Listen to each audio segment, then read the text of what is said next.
or of course engage with using the chat box. So any thoughts you have, any kind of comments you'd like to make throughout, please do make use of the chat box. It would be great to hear any feedback and impact you have as well. Finally, if you do miss anything during this presentation, I will be sharing a recording of the session for you to catch up on. So don't worry about taking notes. We know you're at the end of your school day now, so this is more about just taking in some of the insights that we have around research skills. And of course, you'll have plenty to refresh your memory following the session. To start with then, I would like to introduce myself. So my name is Hayley Mills and my role at Britannica is as Senior Strategic Account Manager. So I work with a number of large school groups, obviously namely yourselves, Ireland, but also, the government schools in Wales, Qatar, a number of different kind of countries that use Britannica in a similar way that you are as well. Now to tell you a little bit about Britannica, for those of you who are less familiar with the brand and how you can use it on Scoilnet. So Britannica offers a research platform which is designed to inspire curiosity and the joy of learning. As a company, we are 250 years old, but we are still written by people who sort of specialise and are kind of experts in a particular field or subject. So that's still very much true of us today. During our history, we have still been able to sustain the same high standard of editorial quality from when we used to publish the Encyclopedia Britannica books. And today we have around 4,000 global contributors, which include Nobel laureates, important politicians, and 150 editors who facilitate the editorial process. And this process, without going into too much detail, is a very vigorous and comprehensive system where articles are reviewed by subject specialists, fact-checked and verified, and on average we update the Britannica School site every 20 minutes. During the fact-checking process, it's just worth saying that we ensure that all the articles are unbiased, non-political and neutral, and that they're purely for educational purposes. So I know that, as educators and as students, we want to make sure that the information we're using and referencing in our work isn't, biased in any way, hasn't got an ulterior motive. So that's what you can be sure of when you're coming to Britannica. In the last 25 years, we've moved into the online space, and this is for three key reasons. The first is to make sure that it's safe. So again, it allows us to be more responsive with our publishing to keep things up to date and relevant. Accessibility, so by becoming an online source rather than our printed source, we have been able to be a lot more easily accessible, and that can be both in school, at home, on the move, on your phones. Really, we're able to reach students and educators now wherever you are, which is a brilliant improvement on our printed service. And then also what we've been able to do with our online services, make it a lot more appropriate for all levels of learning. So for different milestones within the school and different differentiation purposes, there are 3 different databases that students and educators can make use of within Britannica School. And we'll look at all of this during the session as well. Lastly, where do we fit in with Scoilnet? Well, the PDST team, in Ireland have collaborated with Britannica to provide free access for all state schools. This means that through the Scoilnet platform, you have access to Britannica School, and also a range of bespoke monthly lessons that we are creating, especially for Ireland, and themes that might be important for you in the classroom. All this can be found and accessed through the main scoilnet.ie homepage, as you can see in this image. And what I'll do is actually just take you through the initial steps of getting onto Britannica now. So let me just click over. So if you go to scoilnet.ie, all you have to do is scroll down, and you'll see this Britannica School link here and a prompt for you to visit that site. You'll just click in. You won't need any logins or passwords because we've done this through IP authentication. And here you've got those 3 different databases to explore. So Foundation, which is primary, You can see that's a lot more primary in look and feel. Intermediate, which is your post-primary database.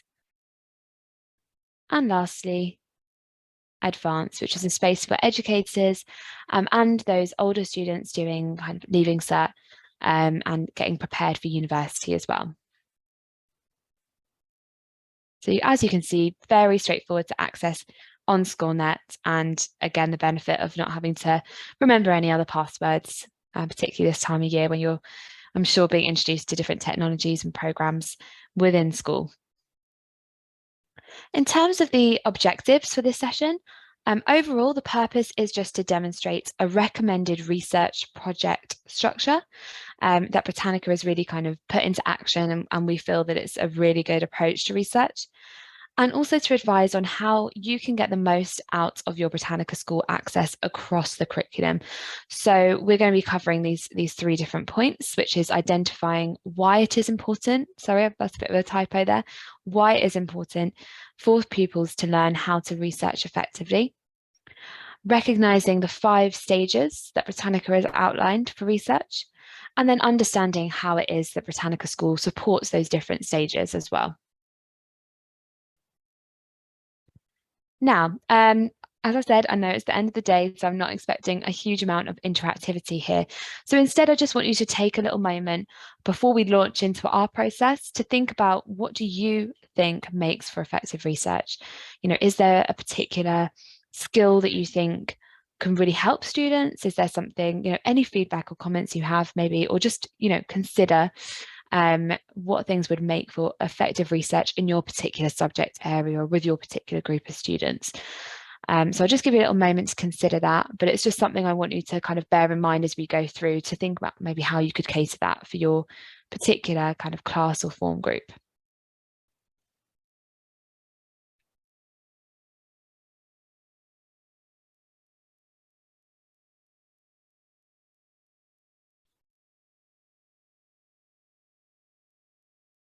Okay, so on the back of effective research, this is where we come in. So I'm going to go through with you how our platform not only encourages research skills from an early age, but also supports teachers in Ireland with the process and with supplying tools that will make research simpler and more enjoyable for students. As you can see, we've created a 5-step process where we understand the project first, followed by choosing the topic and planning for it, gathering the information needed, recording and organizing that information, and finally, writing the essay or creating the project. It's worth saying that, you know, depending on what age group that you teach, or, you know, the different project-based learning that you have within that class, you know, these will shift and be a bit different, but it's just worth keeping this process in mind. I think it can be applied across the board. So as you can see in the image on your screen, for each of the steps, not only do we have our research platform to assist, we also have a research study guide for the students where they can access resources that will guide and support them along the way. It will also break down this 5-step process for them, and you can access this by clicking the Students tab as highlighted in the images. So right next to the search bar, when you're within the product, you'll see the student option. Again, no login necessary for this section, but you can see a complete step-by-step guide to carrying out research. So hopefully that will mean you're not having to create a bank of resources yourself. And again, they link specifically to the use of Britannica, as well as giving advice for a wider approach to research. So let's start at the first step, which is understanding the project. At this early stage, when students are carrying out research, this is more about, you know, reminding you guys as teachers to really explain the project and get the students to understand the task. So it's at this part where I like to refer to PAL, understanding the purpose, audience, language, and layouts of the project, to have that foundation for which students can build on. Once students have gained a clear understanding of each point here, they will know the basic requirements for their projects or essay, and so planning becomes a lot easier from then on. So this part is quite key. I know it's something that you're probably already kind of implementing in different ways. But that's certainly what we think can really frame research. However, even though the research has not started, a way that Britannica can help with this is that we have a ready-made resource. And for this first step, we have a resource that requires the students to answer simple questions with just one-word answers that will start to give them a base to work from. So here, we're asking what will be the final presentation, what's the purpose, how many people will be involved. So, this resource will help them to kind of consider those different points of PAL.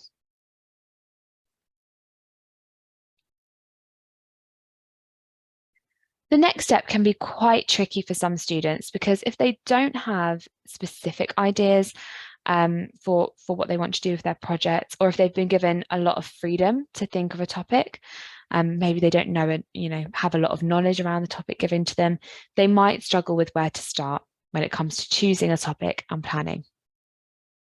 Again, students can easily access the resources we provide in the students area to help with this as well. But firstly, we will address that third question.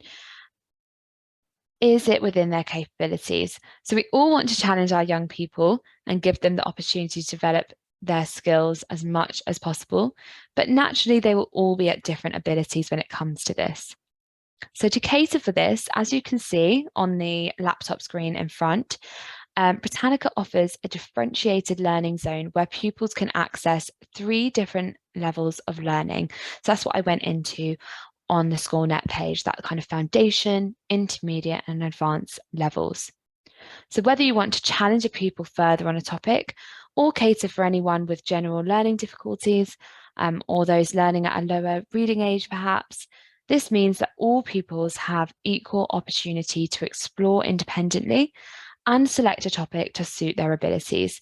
So, actually what's really brilliant about those 3 levels is that you could actually give the exact same topic, research topic task to a class, and, a less able student can start doing that same research at level 1, and they're going to get information that's been written specifically to speak to them and to their ability. Whereas at level 3, that advanced level, they're going to get an awful lot more information, more challenge, more related links, which means that you can cater for that whole group very easily, but also that everyone's learning at their own pace. Next, we will look at how they need to select a topic that is interesting to them if it's not already been assigned. So if we're assuming that a class has been given the flexibility or the freedom to actually choose a topic that's interesting to them and go and carry out either a research, a project, presentation, or essay, Britannica can really help with this stage of deciding. So also pictured here, we've got an article browse screen, and that's available on all 3 home pages of those different levels. And here we have subjects that align to the subjects that are taught in Ireland, but also that, are quite broad to start with. So as you can see in the image, we have a list of several subjects to cater for all learner hobbies and interests. And this leads nicely on to the next question, which is there enough information? Of course, some subjects are going to have more information to work with than others. And so once learners have selected a broad topic, they can then use Britannica to search this and evaluate how much content is available and within their ability level. So to help them further, each category then leads to subcategories to allow their search to become more and more tailored and more nuanced to what they're interested in. So for example, if I select history now, so say I've gone into this history folder here, you can see that the portal now supplies me with some subcategories on the left relating to history. So it might not be the easiest way to go. I'm just going to zoom in a little bit so we can see we've got ancient world, Middle Ages, global exploration, age of revolutions, modern world.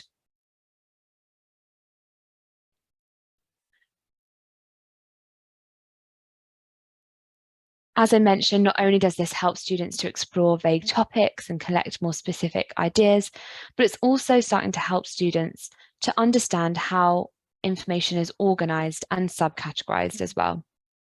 We need to equip students with independent research skills, whereby they confidently know where to find information and to start thinking about subject crossovers as well. And so, by preparing them for exams in universities where this level of research skills will be required, we're certainly ticking off that box. So, just to kind of recap, the article browse is basically a space where learners can develop independent research skills safely from a young age, whether that is in the classroom or at home. And they can also explore a variety of topics for whichever purpose. And while this is great for teaching your upper secondary, post-primary pupils research skills, you can also use this area to challenge pupils maybe in lower secondary. So if you gave students a specific research task on sharks, for instance, you could say to your more able students to go and explore the animal area on Britannica's article browse, and find something that interests them to present back to the class. So they're starting to develop those independent research skills from that kind of early secondary point, and giving them that bit more freedom to be creative and innovative in their learning approaches as well. Moving on to step 3, Britannica focuses on gathering of information, and so the most research skilled part. I really want to focus on this for a second because this is where Britannica really can support students in the research process. So, Britannica states that in order to encourage high-level research results, students need to have a range of resources that are both primary and secondary, using search terms, and most importantly, when they find this information, they need to take time to evaluate the reliability of the information and whether the source itself is appropriate to use. So that's kind of come from our editorial team, and that's their kind of advice around research. I think we can all agree that this is quite a complex skill to master, particularly for kind of primary and early secondary students as well, or those, at a lower reading or ability age. Think to yourself now, if you ask students to gather information on a topic such as sustainability, where would they immediately go to look for this information? Once they found this information, do you think that they would be able to spot what is fake or reliable? And then lastly, could they criticize what is in front of them effectively? So those are kind of 3 big questions to consider about your particular group of students. And I think finding and identifying the gaps in those skills is quite key when we're teaching effective research skills to students as well. Again, these kind of obstacles is where Britannica steps in and can really support you with teaching those skills to students. So again, just to reiterate that kind of question, have a little think now about where your students would go to on the wider web when asked to complete a research task, and would they know how to spot an unreliable source? So let's just pause there to consider that.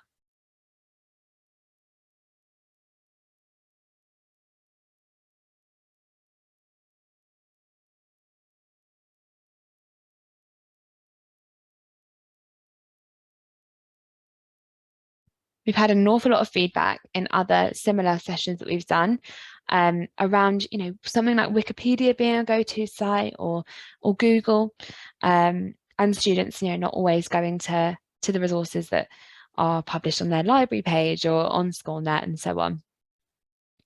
So here I'm going to go slightly off topic for 1 second, just to put this in perspective. So this was a headline not that long ago, which stated that nearly all of Wikipedia is written by just 1% of its editors.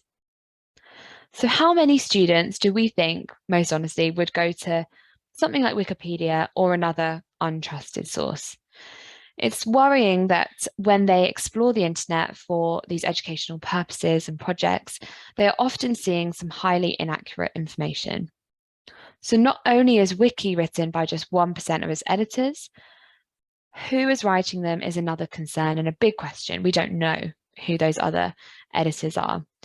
Therefore, From the start, students are learning to trust sources that are not always educational and haven't always gone through a strict editorial process.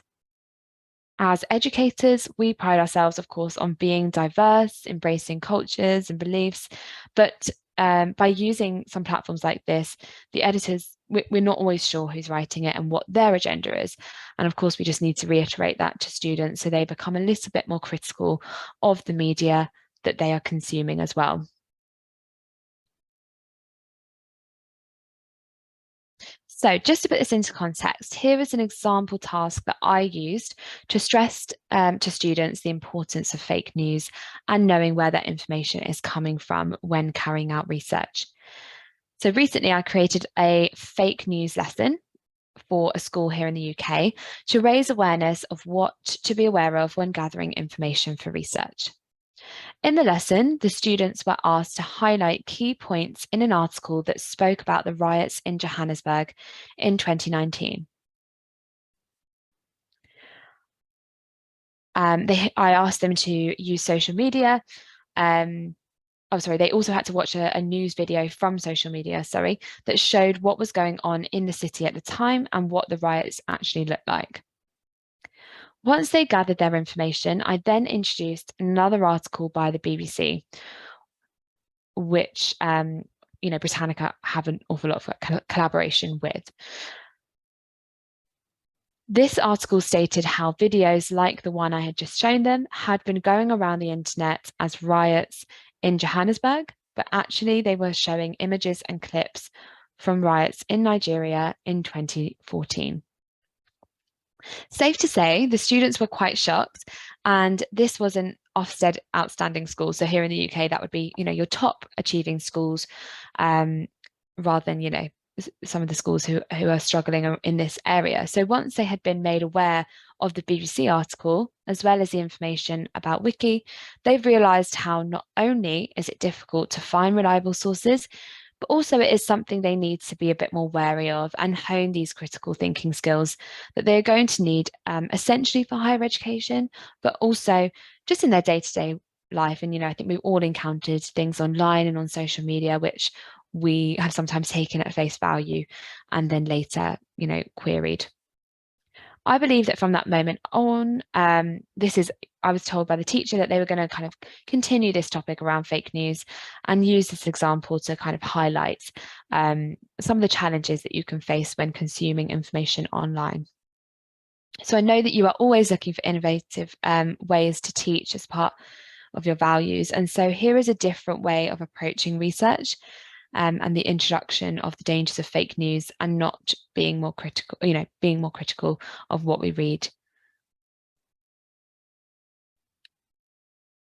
So where does Britannica come into this conversation around fake news? Similar to what I said at the beginning of the session, we are, of course, a safe and secure platform where all the information stored has been through a meticulous vetting process and is strictly for educational purposes, containing, importantly, that non-biased information. This means that students can be trusted and, given the flexibility to explore our site independently, and you don't have to worry about whether the information that they're going to find is going to be accurate or not. It's also worth noting here that we have a very diverse team of subject specialist editors. So we've got a real brilliant global perspective, which I think, sets us apart from a lot of other sites that you can find online. Another critical way that Britannica can support students is by providing a web's best sites tool. So this allows students to explore the web using only relevant and reliable sources for their information. A good way to prove how safe our platform is by looking at the number of results you get and what you get. So in the UK and Ireland, we have a betting chain called Coral. And so if you type Coral into Google, not only will it come up with thousands upon thousands of results, but you will also find inappropriate content around booking and betting, whereas Britannica will only have, say, 10 results on foundation, and then more at intermediate, and then once again, the highest amount at advanced. So the information obviously becomes more complex as they go through those databases, but either way, it's directing them to safe educational content that is relevant to their topic. This is because we have only selected the educational-driven texts. On that note, how can Britannica's resources help when it comes to step 3, which is gathering their information? So not only are we a trustworthy source, we also have a variety of resources which are critical for developing subject knowledge and understanding of different texts. So we have this range to cater for all learning types and learning styles, but also to allow students to engage with different resources and, start to become a little bit more competent with evaluating them from a young age. For example, we offer things like magazines for lower levels, and then for more kind of high level, post-primary, leading cert level, we have access to EBSCO journals. So, either way, students are getting access to that sort of kind of more article-based and journal-based approaches to different subjects. Britannica's next step in the process is recognizing facts and recording findings. Again, this can be difficult to teach to students, and this is again where our study guide comes in useful once again. Britannica's Step 4 resource breaks down how to take notes for pupils, looking at notes for citing and highlighting keywords. It's important that they understand how to record information when collating, as it can be an overwhelming amount of work to do, and this is what we can do. We can also help by giving them a workspace on the platform where they can start to create their own packs and add in any sources they find that might be useful in here, as you can see.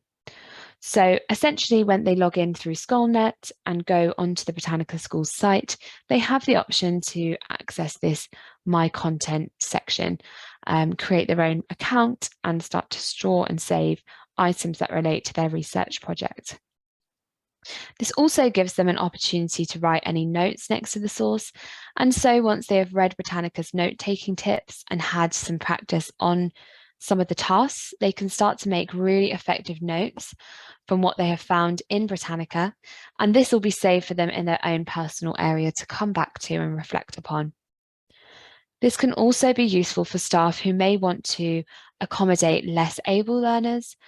So perhaps you could use this space yourselves as educators to collate a pack of relevant research materials related to a particular topic, and then share that with a student to kind of scaffold their research for them.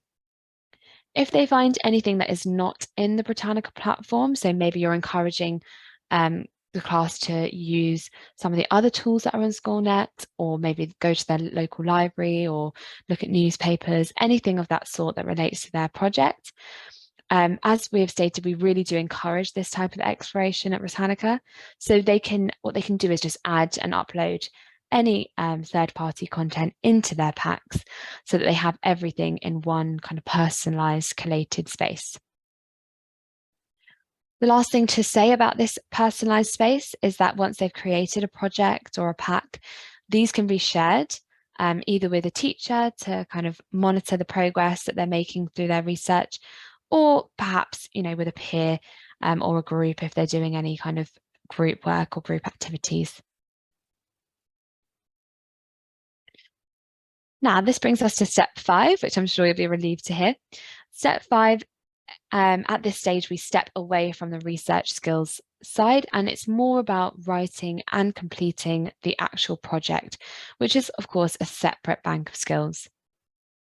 What's also important here is the citation aspect, where students learn from an early age how to reference their work and assure that it is from a reliable source.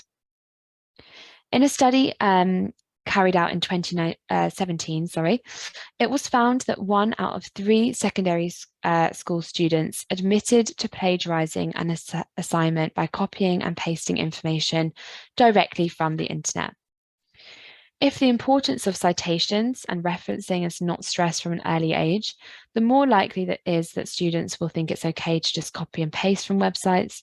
And of course, they just get into those kind of bad habits that we all, of course, can be guilty of. So this is where Britannica also wants to help. Firstly, it has been scientifically proven that the more one reads, particularly a certain text, the more one becomes confident and literate. So in Britannica's article, the structure takes the form of intro, main, and summary. And so without realizing it, pupils are engaging with this form of extended writing just by reading Britannica's materials, which will assist them when putting this skill to test themselves. So you can actually say to students, look at the way that Britannica as an academic text is formatted. They've got an introduction which frames the topic, and then right at the bottom, they also have a summary which wraps the whole thing up. So you can actually use that as a basis for which students can structure their own essays and articles. More importantly, I think the most kind of helpful tool that we have when it comes to this stage is that Britannica offers a citation tool built into the platform where students can get familiar with citing work and learning how to structure the citation itself. It encourages them to avoid plagiarism and makes them aware of how important referencing is. As you can see in this image, this is available in 4 different citation styles depending on what your institution or school uses. So this is also, it's just very nice to have that flexibility. But it's also a particularly nice tool when students are learning from home because it gives parents and carers that peace of mind that they are using a safe and secure platform for their research. So I'm very conscious of the time. We're coming to the end of our seminar. So just to summarize on what we've covered in this session, Britannica breaks down the research journey into 5 key stages that I have gone through with you in this session today. To support this and your students throughout a research task, Britannica offers a study guide area where resources, information, and advice are available to both students and teachers to help follow a 5-stage guide, step guide, and give extra support during this research process. Britannica offers a range of resources in a variety of subjects to stimulate ideas and give pupils reliable and trusted content.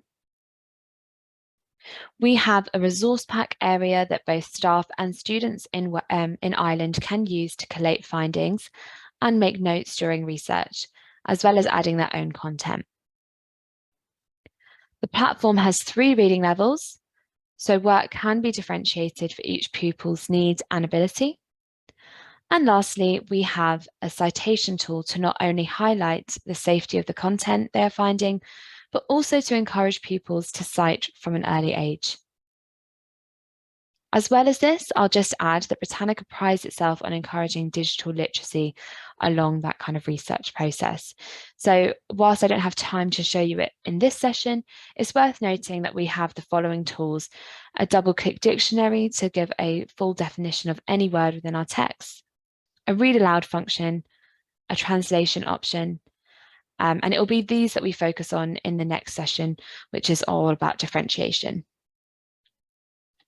Lastly then, to guide you and your students through this research process, we have made a research guide that I will send to all of you that have attended this session today, and I'm hoping to get that published on Scoilnet's resources section for you also as well this month. This is based on the research guide area that was in the student tab that I showed you, but it's just an easier kind of digestible standalone guide that you can then share with students to encourage them to be a bit more kind of strategic in their approach to research, but also to understand how Britannica can help support them as well. So I'd just like to say thank you for listening to our presentation on research skills with Britannica.